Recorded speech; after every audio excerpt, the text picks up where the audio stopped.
Bajo el puente del troll.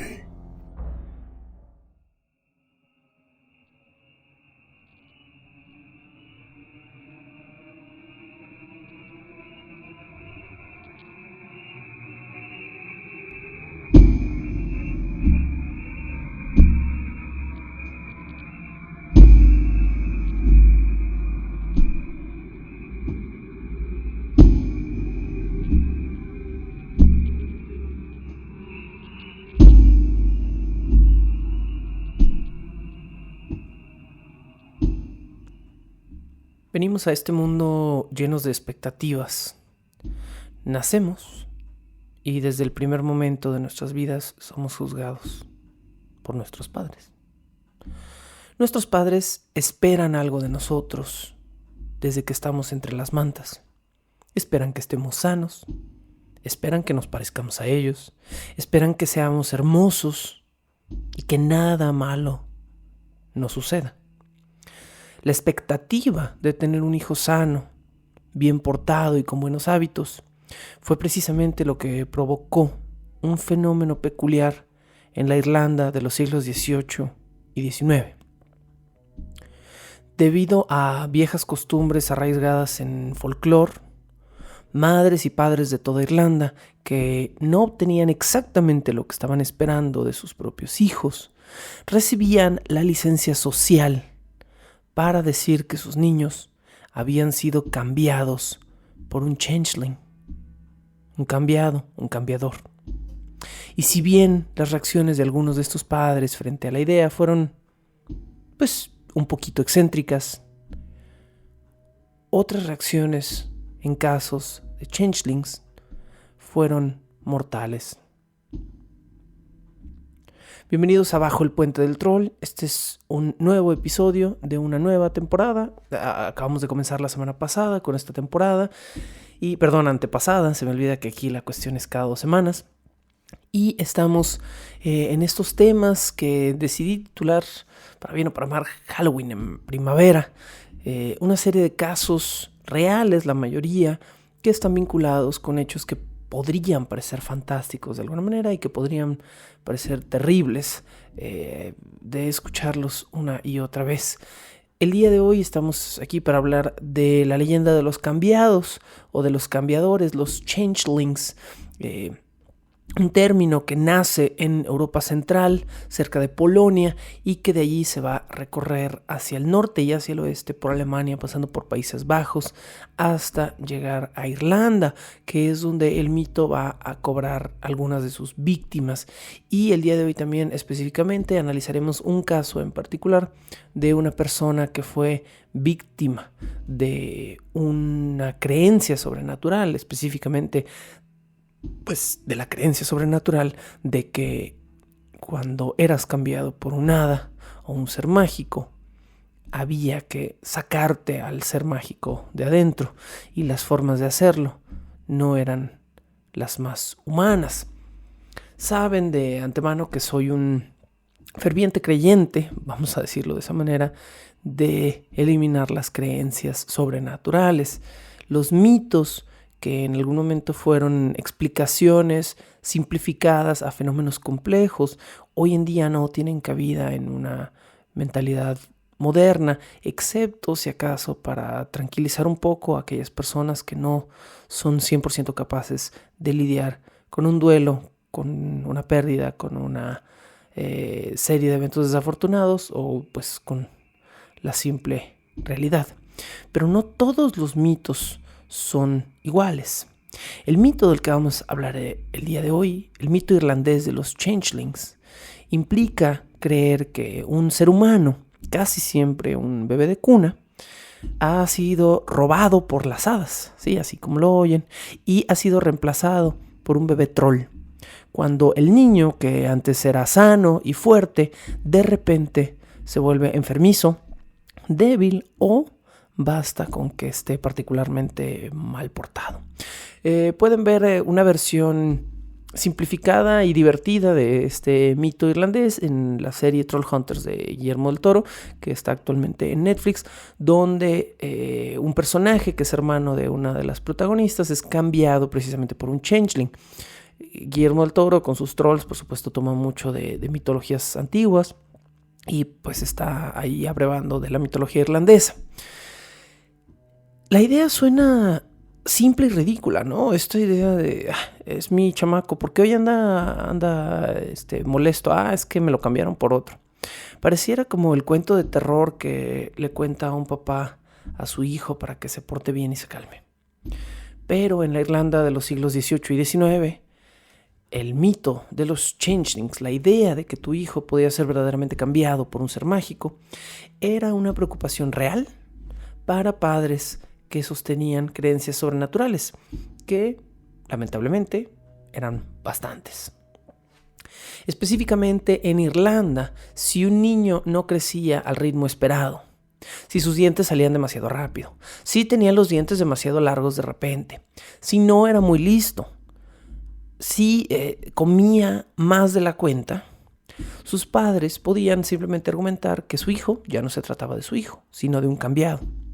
Según este mito, el niño real en algún momento había sido reemplazado por un ser cuyos padres mágicos no podían amamantar por carecer de leche. Esta es una de las constantes dentro de las variantes del mito, que los seres mágicos por alguna razón no eran capaces de amamantar y que este ser mágico recién nacido era cambiado por otro. En otras variantes del mito es un ser viejo, es un ser antiguo que después de cientos de años de su existencia se cansa y decide cambiar lugares con un bebé humano para poder experimentar el placer de amamantar de nuevo. Tomen las patologías freudianas de los seres mágicos tan arraigada y profundamente como quieran ahí.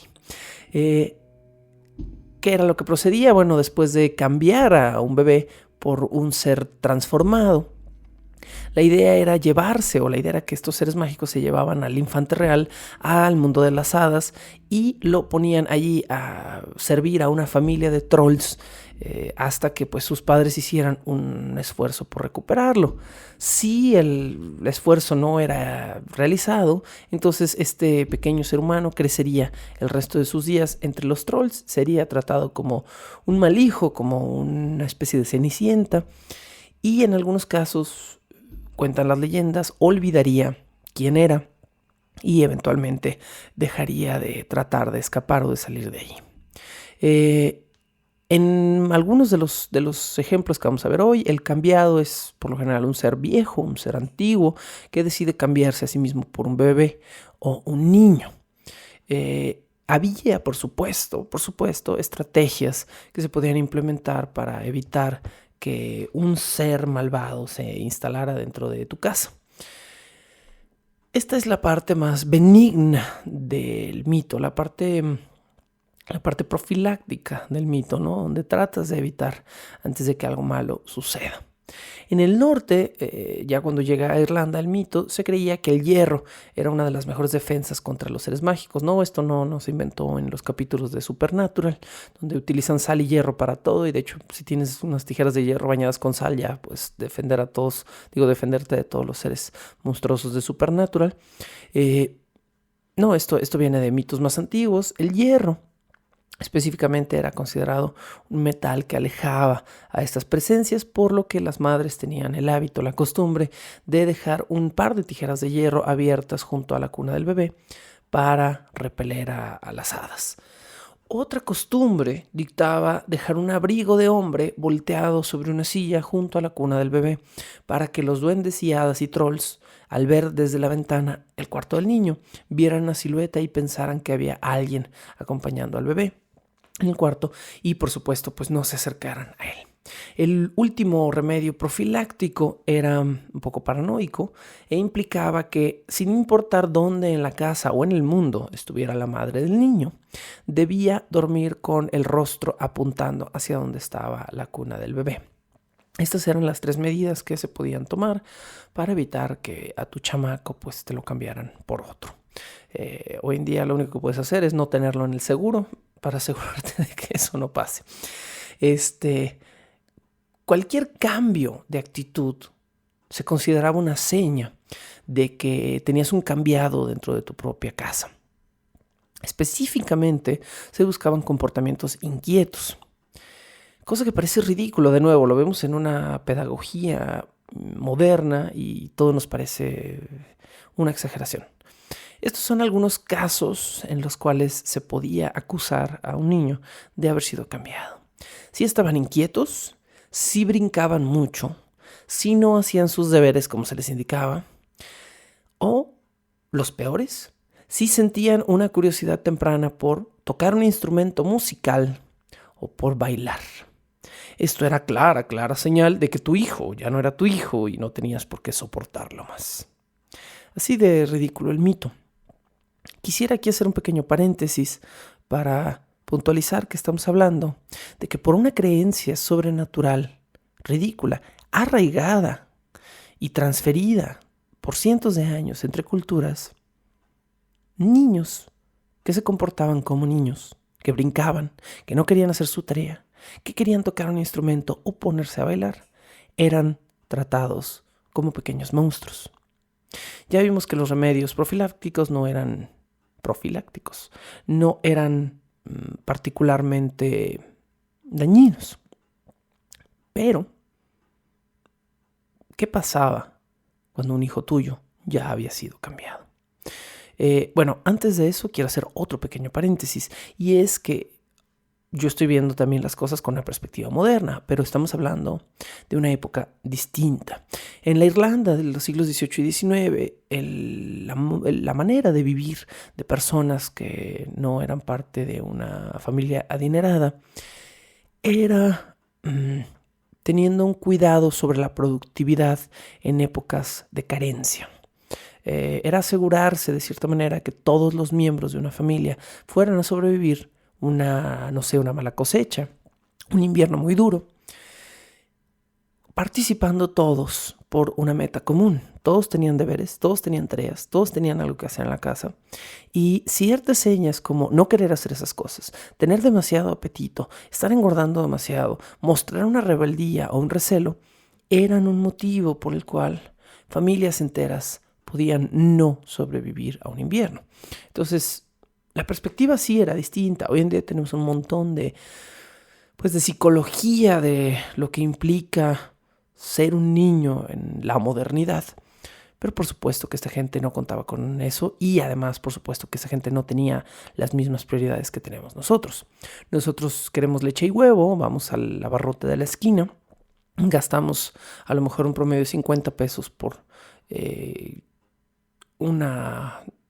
un kilo de huevos y un litro de leche, y regresamos a casa muy contentos después de haber caminado 2 cuadras. Esta gente tenía que trabajar duramente por los pocos recursos que iban a mantener vivos a su familia.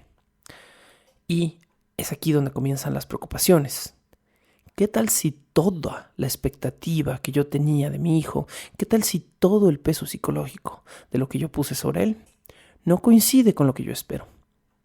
Bueno, pues ahí es donde viene el problema. Según el mito, los trolls preferían reemplazar a los niños no bautizados. Así que esta parte del mito, tardía e irlandesa, por supuesto, era para fomentar el hecho de que se bautizara católicamente a los niños por medio de una creencia pagana, cosa que me parece muy chistoso, utilizar al diablo como forma de acercarse a Dios. Muy chistoso, sí, muy común también. Otra cuestión era que los trolls al parecer preferían a los bebés de madres jóvenes, a los chiquillos rubios de ojos azules o grises y de cabellos rizados. Esta característica viene de un afán de ver precisamente estos rasgos como rasgos deseables y por lo tanto como rasgos envidiables. Si tu hijo es demasiado bonito, cuidado, no lo andes mostrando por ahí. Habrá quien lo quiera. Por otro lado, estaba el lado opuesto. Cualquier deformidad, cualquier irregularidad durante el parto, cualquier elemento no común al momento de ver a tu hijo por primera vez, era visto en tierras altas como una posibilidad de un reemplazo desde el vientre, ¿sí? En el momento de ver nacer a tu hijo, podías como padre determinar, no, eso no es lo que yo estaba esperando, no, eso no es lo que yo quería, ese no es mi hijo. En lo particular, bebés con partes de sacos amnióticos pegados al cuerpo, bebés con deformidades o niños autistas, por supuesto que no, el autismo no se diagnosticaba en esta época. Niños autistas eran considerados cambiados. Esto hago aquí una nota que he hecho a lo mejor en otras ocasiones en otro tipo de temas. La gente a veces es un poco ingenua con respecto a las enfermedades y dice, antes la gente no se moría de cáncer. No, antes el cáncer no se diagnosticaba de la misma manera. Sí, antes también nacían niños autistas. No es desde la creencia ridícula de un tiempo para acá, con un tipo de agricultura, comiendo un cierto tipo de maíz, teniendo vacunas. No, esas no son las causas. Las causas del autismo son genéticas y son ya de mucho tiempo atrás, y niños que mostraban signos tempranos autistas eran considerados cambiados. Mi hijo durante unos años se comportó bien, ahora se comporta raro, ahora no pone atención, no quiere participar en las tareas de la casa. Es momento de hacer algo. ¿Y qué era lo que hacían estos padres? Bueno, pues tomar serias medidas.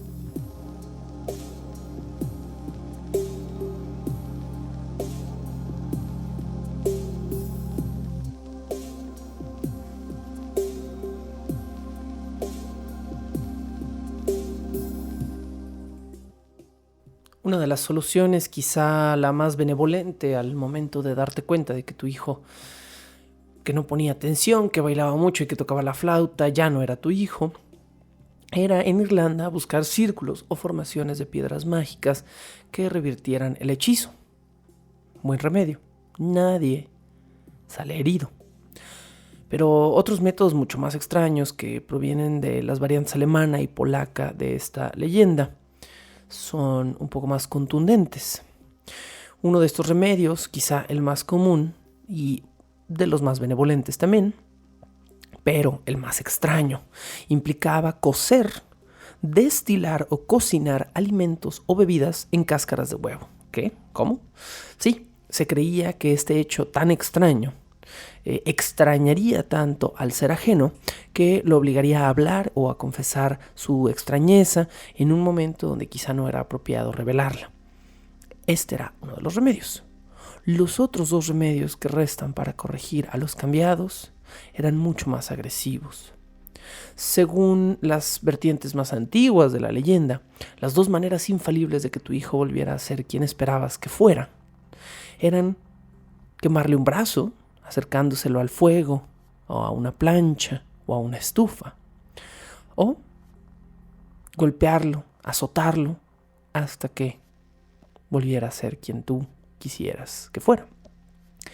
¿Les hace sentido? ¿Les hace sentido esta idea de mi hijo no es lo que yo esperaba? ¿Tengo que golpearlo hasta que lo sea? Sí, hace un sentido horrible y retorcido, pero lo hace con muchas de las formas modernas de crianza humana. Aquí es donde el mito entonces le empieza a pisar los talones a la realidad. En Irlanda también se creía que con poner un pequeño momento a un bebé cambiado sobre las llamas de una chimenea haría saltar al monstruo que tenía dentro hacia arriba por la chimenea. Por supuesto, poner a un bebé sobre las llamas de una chimenea va a dejar también al niño con consecuencias para el resto de su vida. Y aquí finalmente llegamos al meollo profundo que nos atañe el día de hoy. El mito también añade unos datos que son muy relevantes. Y es que en la variante irlandesa del mito se creía que los espíritus del agua, las hadas y los enanos podían no solo reemplazar a un bebé de brazos o a un niño pequeño, sino también a un adulto. En lo particular, a una mujer joven y hermosa que fuera codiciada. Una pequeña mención a un caso anterior al que vamos a estar tratando como central el día de hoy, y es que en el siglo XIX, en Liddesdale, vendría siendo esto Escocia del Sur, vivió un hombre a quien su familia creyó un cambiado. ¿Por qué? Porque este hombre, de una familia noble y de una familia alta, al parecer, nació enano. Así que su familia, al no aceptarlo como era, decidieron designarlo como un cambiado, pero al no querer violentar a su hijo, violentarlo físicamente, decidieron criarlo como era. Nos referimos en este caso a Robert Elliot. Robert compensó no el daño físico, pero sí el daño psicológico que se le hizo al considerarlo como algo no humano y algo distinto, con un carácter violento. Creció y los niños se seguían burlando de él, de su estatura y de su tamaño, a pesar de ser un adulto, por lo que se sabe de Robert que caminaba con un cuchillo al cinturón y que cada vez que los niños lo llamaban hada o troll en las calles, Robert sacaba el cuchillo y corría tras de ellos con la intención de apuñalarlos. Afortunadamente para los estúpidos e inocentes niños, las piernas de Robert eran demasiado pequeñas para que les diera alcance, pero se sabe que conforme Robert fue creciendo, su furia frente a esta discriminación también creció. En una ocasión retó a un duelo a un hombre que se decía medía cerca de 1,90 m, 2 metros casi de altura. Y este hombre, al ver la furia con la que el enano lo amenazaba, quien había primero decidido responder al reto, decidió eventualmente retirarse del duelo, de ver que el enano estaba furibundo y realmente quería matarlo. La historia de Robert es un ejemplo previo que damos a la historia del día de hoy, porque Robert Elliot vivió una vida considerablemente normal, a pesar de los prejuicios que fueron provocados por una serie de creencias sobrenaturales socialmente aceptables en su momento. Ese no fue el caso de Bridget Clary. Bridget Clary, escríbase como Cleary, pero léase Clary, fue una mujer nacida en 1869 en Irlanda, quien, a causa del mito de los cambiados, sufrió duras consecuencias en su vida. No fue, debemos decir también, la primera víctima en la historia en sufrir consecuencias terribles por este mito. Previamente en Escandinavia se registró un caso de una mujer que quiso aplicar los 2 medios conocidos para sacarle el hada de adentro a su niño, y tras azotarlo un rato con una vara, decidió que su niño seguía siendo un cambiado y su madre metió a su niño de 4 años de edad a un horno, justificando este acto con la creencia en hadas y magia, porque pues son hadas y es magia. No lastiman a nadie. En esa ocasión específica hubo un juicio y la defensa que el juez intentó utilizar para la mujer, arraigándose en sus creencias y costumbres, no procedió, por lo que la mujer sí fue acusada de asesinato. Veamos qué pasó entonces con Bridget. Antes de llamarse Bridget Clary, Bridget nació bajo el nombre familiar de Bridget Boland y fue una hermosa joven pelirroja que eventualmente, joven todavía, se casó con Michael Cleary, un tonelero de cuerpo y físicos más o menos fornidos. Tras su matrimonio, viendo lo difícil que le resultaba a su esposo ganar un poquito de dinero y lo mucho que necesitaban ayuda como familia, Bridget, quien era una mujer muy independiente y muy capaz, decidió que ella también sería una proveedora en la casa. Se convirtió entonces en costurera, sabía coser a mano, pero soñaba con comprarse una máquina de coser para poder hacer vestidos, vender vestidos y sacar más dinero. También en ese momento se convirtió en una aprendiz de sombrerera. No bastándole esto para ayudar a su marido, Bridget decidió comprar y criar gallinas y vender los huevos de puerta en puerta para sacar otro cachito de lana extra día con día. Eventualmente juntó tanto dinero de vender sus huevos puerta en puerta que se compró por fin su máquina de coser y comenzó a dedicarse a hacer vestidos por encargo. Suena como una mujer fuerte e independiente. Y no sabemos exactamente cómo le sentó esto a un tonelero irlandés bebedor del siglo XVIII, pero probablemente no bien. Bridget pasaba mucho tiempo fuera de casa. Bridget pasaba mucho tiempo con los vecinos platicando después de llevarles su mercancía, con las esposas de sus vecinos, hablando de moda y vestidos y diciéndoles cómo les podía confeccionar a lo mejor algunas prendas. Estas son especulaciones mías. No sé si estos hechos hayan sido los que mejor asentaron con el señor Michael Clary, pero lo que sí sabemos es que un día, después de una fuerte tormenta y de que Bridget estaba en la calle, cayó seriamente enferma en el 8º año de su matrimonio. Pasó varios días con una fuerte bronquitis y ese fue el diagnóstico médico. Sí hubo un médico asignado a su caso. El médico del pueblo la declaró grave, la declaró muy, muy enferma y consideró que era apropiado llamar a un sacerdote. Llamen a un sacerdote y denle los santos óleos. Esta mujer seguramente va a morir. Pero el médico era primero un médico y también dejó un medicamento para que Bridget mejorara, deseándole, por supuesto, lo mejor. Vamos aquí a dar un salto. Bridget fue reportada como desaparecida a principios de marzo de 1895. Pero el misterio de su muerte no reside en esta desaparición, ¿no? El cuerpo de Bridget reapareció muy pronto. El 22 de marzo se le encontró en una tumba llana cerca de la casa en la que había vivido con su marido. Su cadáver, al ser analizado, al parecer no había muerto de causas naturales, de la bronquitis que se le había diagnosticado. Bridget mostraba claras señales de violencia, hecho que, por supuesto, no concordaba con el reporte de mi esposa se perdió y estaba enferma y creo que ya se murió. La sorpresa que más llamó la atención, específicamente de la prensa en este caso, fue que 10 personas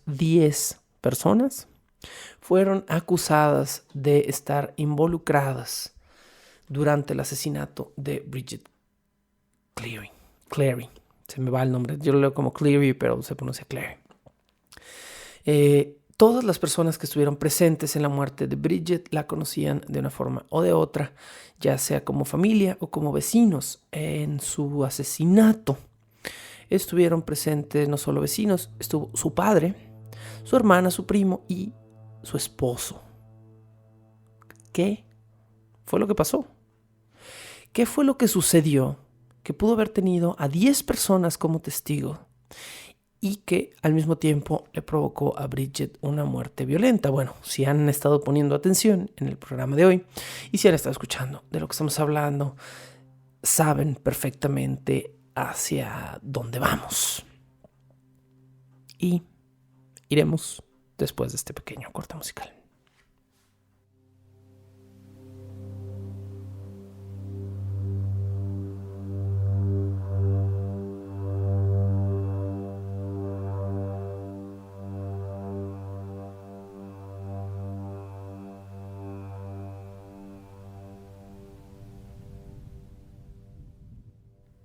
Michael Clary era principalmente, como muchos de los irlandeses de su época y como muchos de los irlandeses actuales, un ferviente católico que creía que la fe en su Dios era la única salvación. Por lo tanto, Michael Clary se negó a darle a Bridget su medicina proveída por el médico cuando el cura le administró los santos óleos. Michael tenía fe en que, según le había dicho el cura, ese era su momento de morir.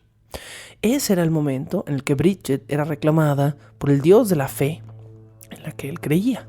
Así que, tras recibir la extrema unción, Bridget no tenía en su mente otro camino. Pero la medicina dijo lo contrario, funcionó como debía y Bridget comenzó a mejorar.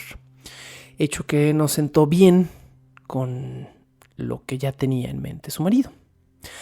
A partir de ese momento, Michael quedó totalmente convencido de que el alma de su verdadera esposa, la esencia de su esposa, había sido cambiada por la de un hada, y que esta mujer recuperada, que había sobrevivido a una terrible enfermedad que casi la mata, no era la mujer que la amaba.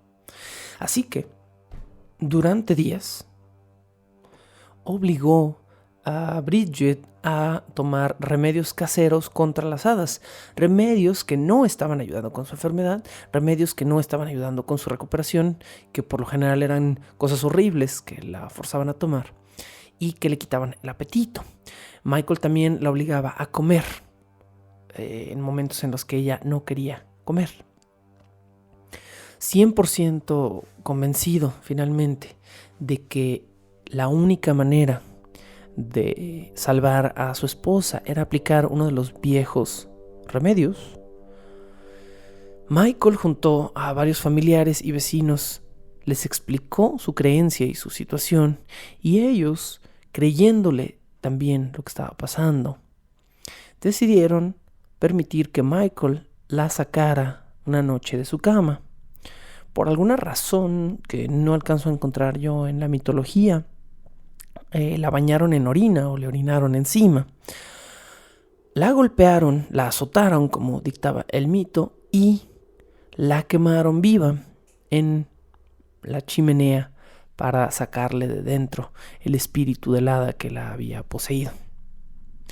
Digo la quemaron viva, esto va a quedar en juicio, literalmente en tela de juicio dentro del juicio. Volvemos al punto de donde habíamos partido el bloque anterior. El cuerpo de Bridget fue encontrado en una tumba llana a mediados de marzo, y cuando la policía encuentra el cuerpo y ve señales de violencia, confrontan al esposo, y su esposo Michael no niega el crimen. Estaba de hecho convencido de que había hecho lo correcto, de que la mujer que estaba en la tumba no era su esposa, y de que su verdadera esposa aparecería caminando por ahí en cualquier momento, agradecida de que él la había salvado. La causa de muerte inicial, por eso el caveat que mencionaba hace un momento, la causa de muerte inicial fue determinada por quemaduras, pero un análisis más profundo del cuerpo de Bridget reveló que Bridget probablemente había muerto de un golpe contundente en la cabeza.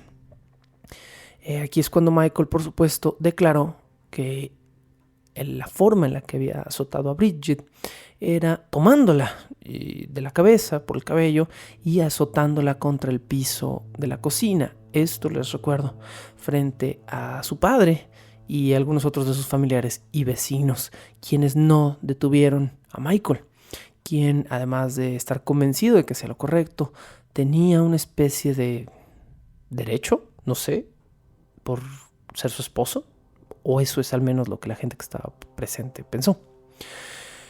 En el juicio de Michael Clary, que fue un juicio terriblemente famoso por las características que tuvo, la prensa denominó el juicio de una forma horrible, bajo el título del juicio de la última bruja de Irlanda, o el juicio de la última bruja en ser quemada en Irlanda. Hecho que es no solo errado en términos de mitología, sino que es casi un prejuicio hacia la víctima.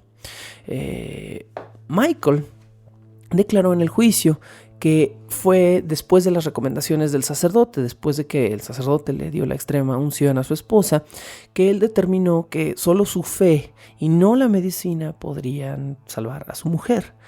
Y fue en ese momento que también él le quitó los medicamentos prescritos, buscó una serie de remedios, y cuando la confrontó con lo que estaba pasando, Michael al parecer la acusó de haberse marchado con las hadas. Así es como lo designan en el juicio. Según la propia declaración de Michael, su esposa nunca aceptó el hecho, y él estaba más convencido por ello de que era un hada, ¿no? De que estaba negada a aceptar que lo era. pero él jura que en algún momento Bridget, en una conversación, le había hecho saber que su madre, la suegra de Michael, creía en las hadas, por lo que Michael estaba todavía más convencido de que el paganismo de su suegra era lo que había abierto la puerta y la ventana para que cambiaran a su pobre esposa. Michael entonces declara que trató de alimentar a la fuerza a su esposa, que se estaba poniendo débil por sentirse nauseabunda y asqueada por algunos de los remedios que le daba, y probablemente también por estarse recuperando de su enfermedad, y que una de esas noches la llevó a la cocina, la acusó de ser un hada, le azotó la cabeza contra el piso de la cocina, y luego él declara que no tenía la intención de quemarla. Él declara que la acercó al fuego de la chimenea para amenazar al hada que tenía dentro su esposa, quien por cierto probablemente en este momento ya estaba inconsciente o muerta.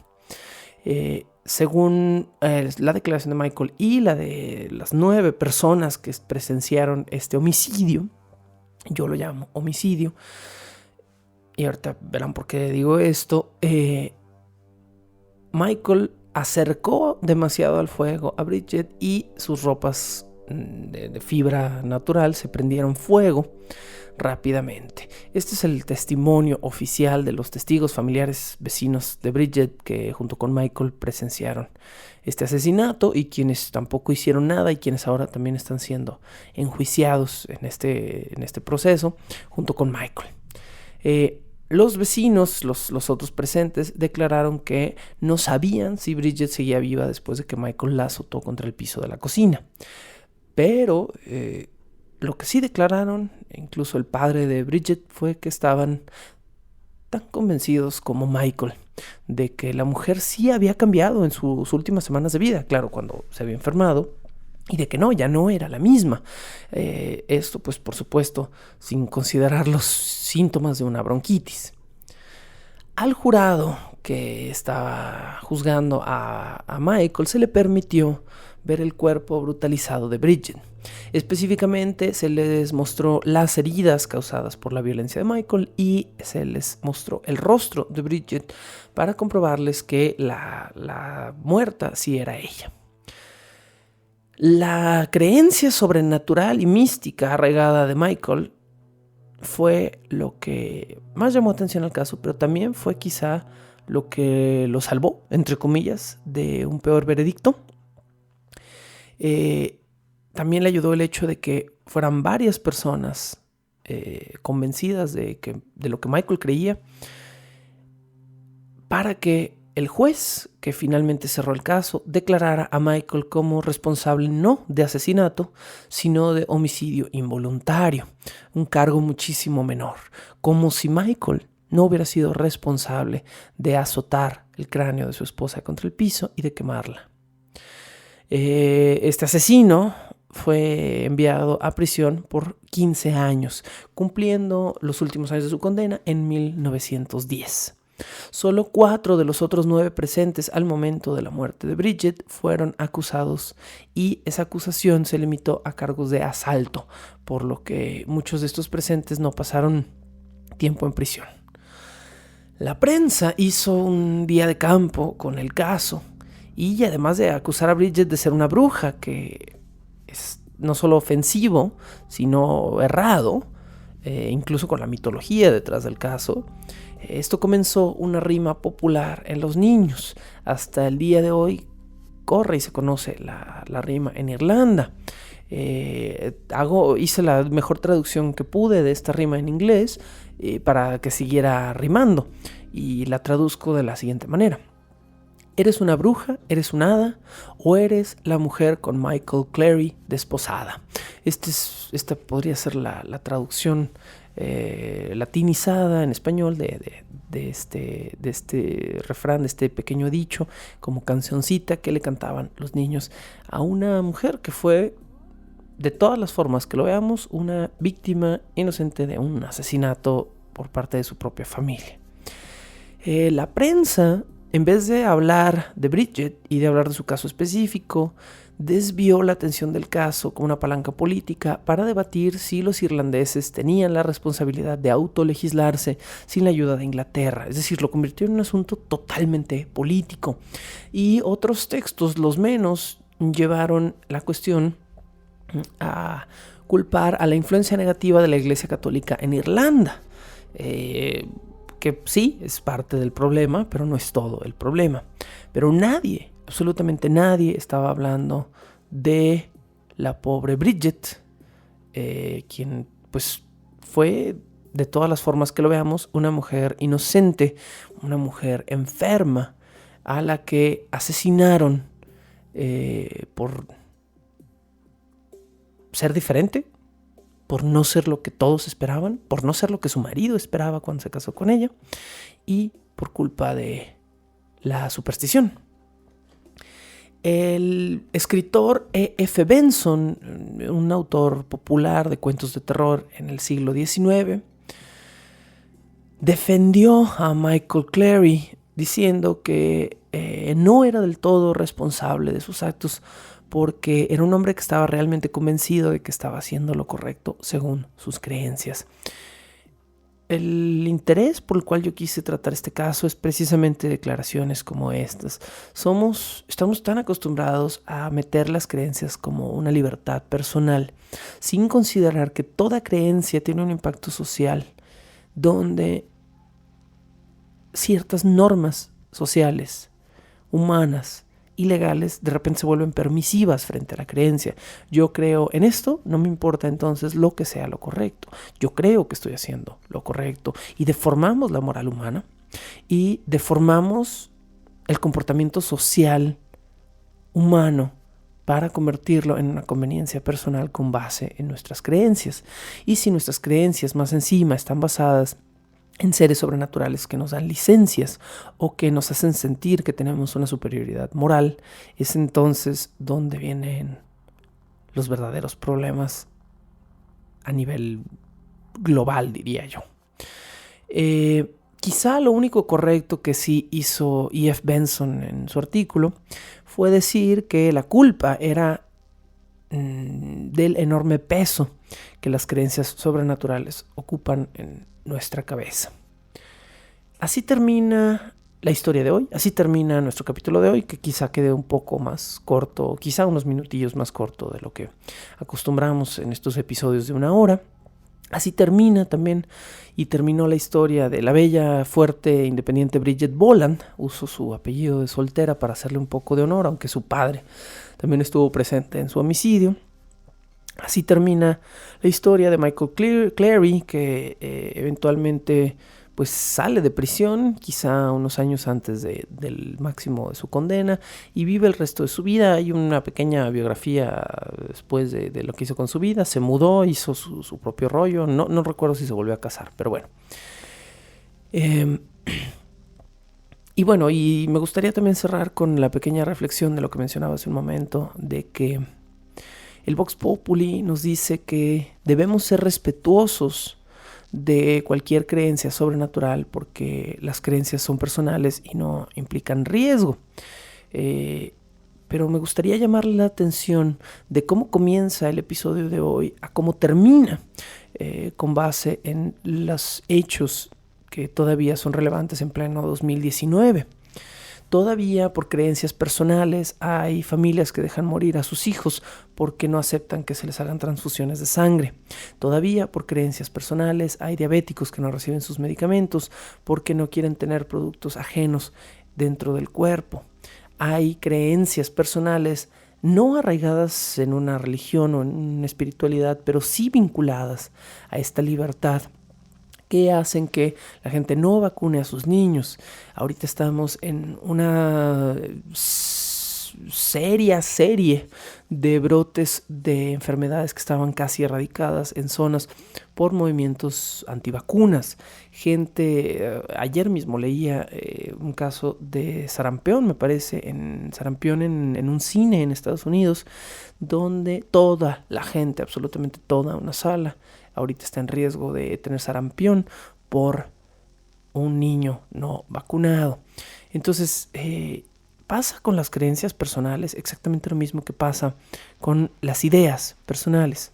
Creemos que todas las ideas son válidas y tienen que escucharse, pero hemos visto, sobre todo en años recientes, después de los movimientos Me Too y después de la gente que ha hecho movimientos alternos, que tratan de emular estos movimientos originales para hacerles burla o escarnio, que la intolerancia no debe ser tolerada nunca. Y para mí lo más cercano a un discurso de intolerancia es un discurso religioso dogmático, porque no está pensando en lo humano, sino en lo que lo humano debe ser. Y ese es el punto del que partimos y es el punto con el que me gustaría cerrar. El caso, la mitología, el mito de los changelings. Decíamos que los mitos nacen para tratar de explicar en épocas antiguas fenómenos complejos de una manera simple. Este es el mismo caso. La psicología de tener una expectativa de un hijo y de ver esa expectativa subvertida por un ser humano real de carne y hueso es todo el efecto de esta mitología. El hecho de tener un hijo y de que tu hijo no sea lo que esperaste. Querías un hijo macho y salió gay. Querías un hijo robusto y salió flacucho. Querías un hijo leñador y salió bailarín. Querías un hijo... Todos estos son los prejuicios personales que tú como padre embutes como un salchichón grasoso dentro de tus hijos para darles la misma forma redonda y regordeta que tienen tus ideales y tus dogmas.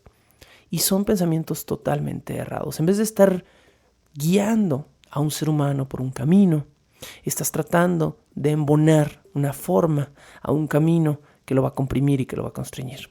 Es precisamente esa expectativa lo que forma este mito y es precisamente la reflexión detrás de esa expectativa lo que tenemos que cambiar. Si una creencia personal arraigada en un dios o un mito contradice el hecho de amar y respetar a un niño, entonces la creencia y el mito están mal. No pongamos nunca las creencias personales por encima de lo humano. Esto es la advertencia que nos da el horrendo caso de Bridget Clary, cuyo nombre, lo decía, rima con fairy, con hada, y engendró la rima horrenda que la hace quedar como una especie de bruja en un caso donde una mujer fuerte, independiente, preocupada por las finanzas de su familia, fue asesinada por su esposo. ¿Por qué? Porque creía que era una hada. Con esto terminamos el episodio del día de hoy. Espero que no sientan la reflexión final como un regaño. Y si sí, pues está bien, supongo, en algunos casos. Como les decía, hoy terminamos quizá unos minutitos antes, aunque ya me conozco y siempre me extiendo como lechuga picada. Y pues yo creo que el episodio va a terminar casi igual que todos. Espero que estén a gusto y contentos con esta nueva temporada que estará guiándonos a través de varios casos reales que parecen fantásticos. También lo repito como al final del episodio anterior, esta temporada específica fue inspirada por las semanas y meses que he dedicado a escuchar el podcast de Lore, L-O-R-E, Lore.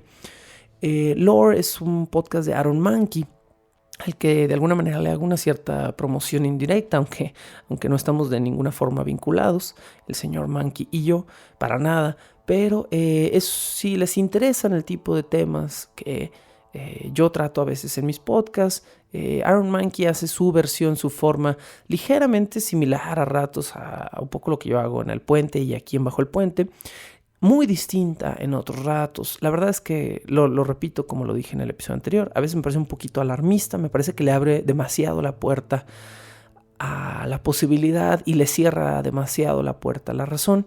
Y después de escuchar casi todo su trabajo, que son cerca de 114 a la fecha, 113 episodios que han salido, algunos de media hora, otros de una hora, con diversos temas, he decidido tomar algunos de sus propios temas y cambiar un poco la perspectiva con la que él los aborda.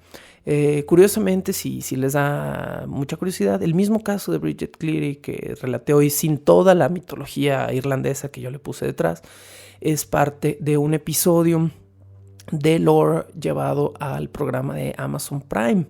Si ustedes tienen Prime y tienen por supuesto Prime Video, pueden ver las 2 temporadas de Lore que se han llevado a la pantalla. Tiene algunos episodios salvables, tiene otros más o menos, pero de nuevo las perspectivas son ligeramente distintas, aunque me atrevo a decir que su perspectiva del caso de Bridget Clary es bastante cercana a la mía. Es tratar de no, por ser tolerantes, ser destructivos, ¿no? Entonces, pues bueno, con eso cerramos el episodio del día de hoy. Aquí, mientras me termino mi cafecito y terminamos de grabar estas últimas palabras. Como siempre, les agradezco su atención, su paciencia entre los podcasts, el hecho de que pues para yo poder más o menos estar al día con este programa más mis otros trabajos, yo tenga que meter un archivo en medio.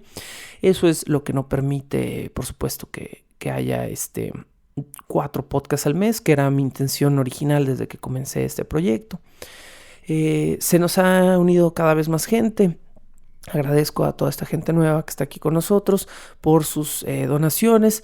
Desde $1, ustedes saben que me es útil. En este momento me encuentro en un periodo vacacional de la universidad donde doy clase. Y pues por supuesto, como es la maldición de muchos profes, para nosotros las vacaciones son periodos no pagados. Y es precisamente su apoyo en este tipo de proyectos lo que me mantiene con suficiente capacidad para echarle un poquito más de agua a los frijoles. Entonces, muchísimas gracias por sus aportaciones y, pues como siempre, muchas gracias por escuchar.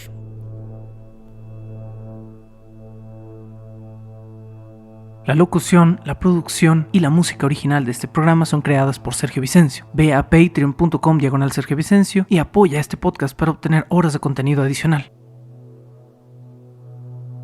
Búscame como @recuadroblanco en Twitter e Instagram o como Sergio Vicencio en YouTube para darme tu opinión sobre este podcast.